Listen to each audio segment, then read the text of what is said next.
Russian history causing a modern-day controversy in Moscow. At issue, plans to put up billboards honoring Soviet dictator Joseph Stalin for the May Day parade that celebrates Russia's World War II victory over Germany.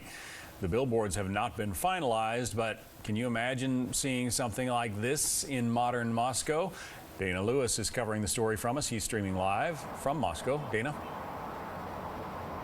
Hi, John. A lot of people cannot imagine it in Russia here. I mean, the Russians have spent about 60 years trying to forget Joseph Stalin for what he did to them, to what he did to this country. And suddenly some officials here in the city government and maybe the Kremlin too want to try and remember Joseph Stalin, and people are trying to figure out why.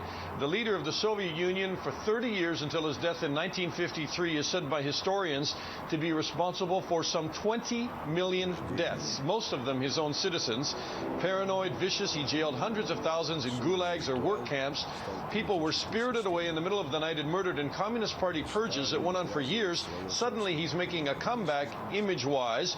The Moscow city government confirms they will plaster billboards in Moscow this May with Stalin's picture as part of the celebrations of the Soviet victory over Nazi Germany in World War II. That victory, of course, along with the Allies, including America. The billboards will look something like this. The design is still being worked out. The city says Stalin is part of history. He was the commander-in-chief. You can't erase that history, they say. And they even teach now in schools, John, here, that he was a good manager. Historians say, though, that this is really about improving Stalin's image to help the Kremlin's drive here for authoritarianism.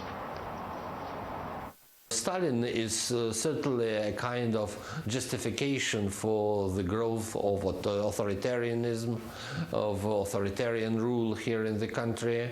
And in a sense, it certainly represents a kind of ideological and psychological basis for dictatorship. John, the Organization for Security and Cooperation in Europe said last year that Stalin was equally responsible as Germany's Adolf Hitler for mass genocide in Europe. Imagine if Germany started putting up posters of Adolf Hitler. Back to you. Yeah.